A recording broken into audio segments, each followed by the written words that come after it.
Friend, GP ফ্যামিলিতে তোমাদের অনেক স্বাগত। আজকে রান্না করব এঁচোড় চিংড়ি। তো চিংড়ি মাছ বাজার থেকে এনেছে। তো মাছগুলোকে এখন আমি উপরের যে খোসাটা সেটা ছাড়িয়ে নেব আর এঁচোড়টাকেও কেটে নেব। তো বন্ধুরা, পুরো এঁচোড়টাকে এভাবে টুকরো টুকরো করে ছোট ছোট করে কেটে নিয়েছি। কেটে ভালো করে পরিষ্কার করে জল দিয়ে ধুয়ে নিয়েছি। আর এদিকে চিংড়ি মাছও কাটা হয়ে গেছে, মানে খোসাটা ছাড়িয়ে নিয়েছি। ছাড়িয়ে হলুদ মেখে রেখেছি। আর যে চিংড়ি মাছের যে মাথার ঝোঁকাটা এটাতে বড়া করব। গ্যাসটা জ্বালিয়ে আমি একটা গামলার মধ্যে বসিয়ে দিয়েছি। এঁচোড়টাকে একটু ভাপিয়ে নেব। একটু সামান্য পরিমাণে নুন দিয়ে দিচ্ছি, অল্প জল দিয়েছি। এখন আমি এটাকে ঢেকে দিব, 3-4 মিনিটের মতো ভাপিয়ে নেব। এদিকে একটা মশলা করে নিয়েছি। এখানে আছে কাঁচা লঙ্কা বাটা, রসুন বাটা, আদা বাটা আর কিছুটা পেঁয়াজ। সব কিছু একবারে ভালো করে পেস্ট করে নিয়েছি। এখন আমি চিংড়ি মাছগুলোকে ভেজে নেব। তেল গরম হয়ে গেছে, তেলের মধ্যে এখন চিংড়ি মাছগুলো দিয়ে দেব।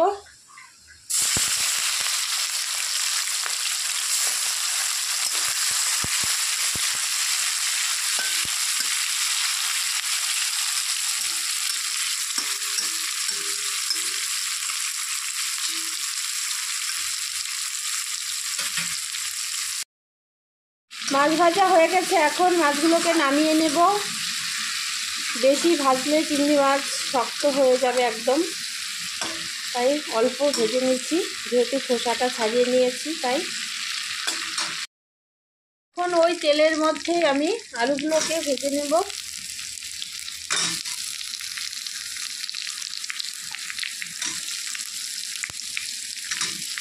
ভেজে নামিয়ে নিয়েছি। আর এইদিকে কাঁঠালটাও ভাপ দেওয়া হয়ে গেছে। এখন এটাকে নামিয়ে জলটাকে সেঁকে নেব। তো কড়াইয়ের মধ্যে আমি কিছুটা তেল দিয়ে দিয়েছি। পুরো রান্নাটা আমি সর্ষের তেলেই করব। দিয়ে দিচ্ছি শুকনো লঙ্কা, একটা তেজপাতা,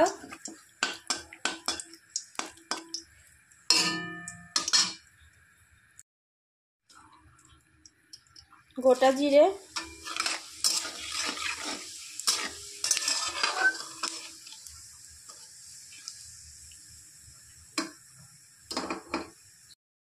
দিয়ে দিচ্ছি কুচনো পেঁয়াজ। এখানে আমি বড় সাইজের 2টো পেঁয়াজ দিয়েছি।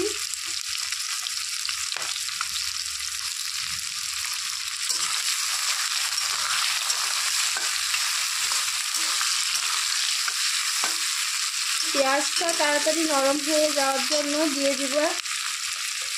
দিয়ে দিচ্ছি সামান্য কিছুটা পরিমাণে নুন। নুন দিলে পেঁয়াজটা তাড়াতাড়ি নরম হয়ে যায়।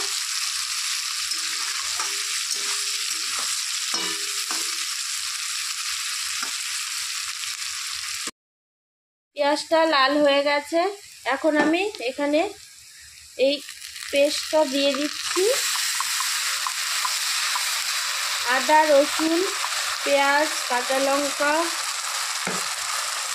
সব কিছু একসঙ্গে পেস্ট করে রেখেছিলাম।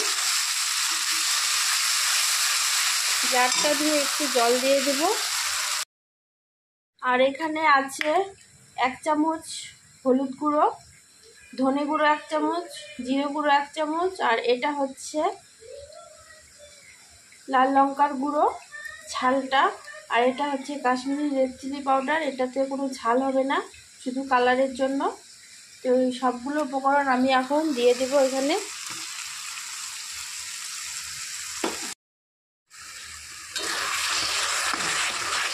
সব কিছু একসঙ্গে ভালো করে কষিয়ে নেব।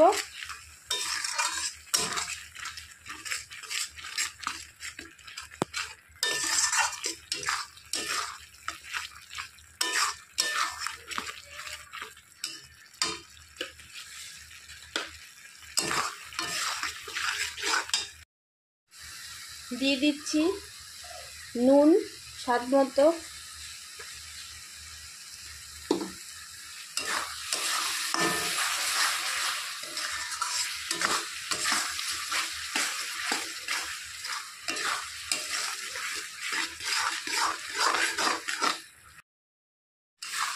এখন আমি এখানে এঁচড়টা ঢেলে দেব। জলটা ভালো করে ঝরিয়ে নিয়েছি ভাপিয়ে।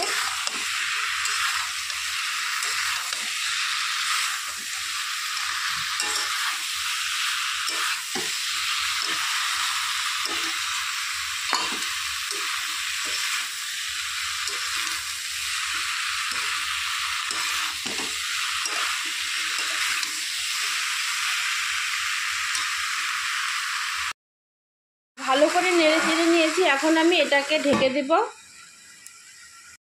তো 3 থেকে 4 মিনিট ঢেকে রাখার পর আমি ঢাকনাটা খুলে আবারও একটু নেড়ে চেড়ে দিচ্ছি।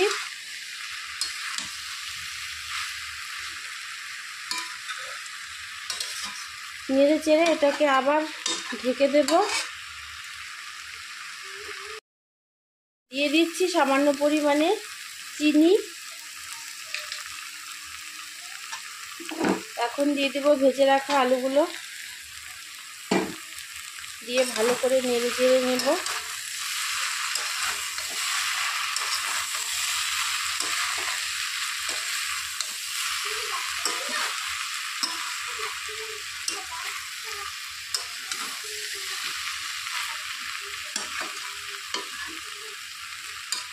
এটা অনেকক্ষণ টাইম নিয়ে গ্যাসের হিটটা মিডিয়াম আছে দিয়ে ঢেকে ঢেকে মজাতে হবে ভালো করে।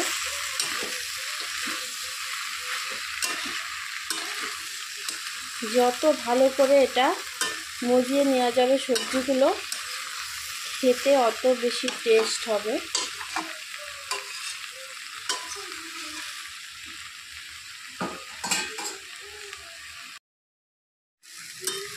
তো ভালো করে মজিয়ে নেওয়া হয়ে গেছে সবজিগুলো।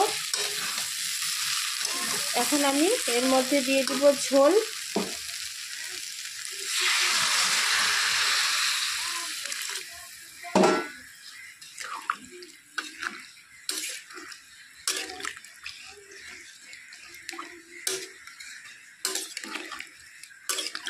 আর একটু দিতে হবে।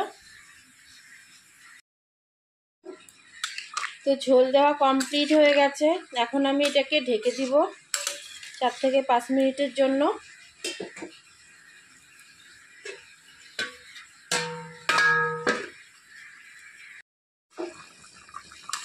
ঢাকনাটা খুলে নিয়েছি। এখন আমি এর মধ্যে চিংড়ি মাছগুলো দিয়ে দেব।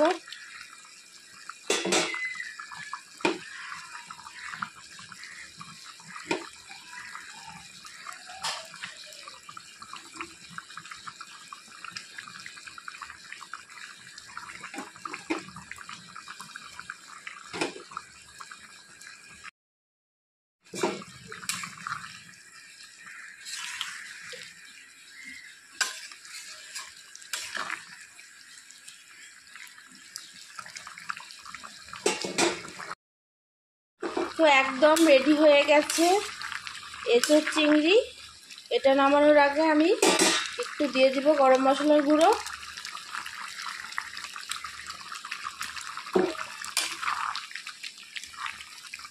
ব্যাস, তো এখন আমি এটা নামিয়ে নেব।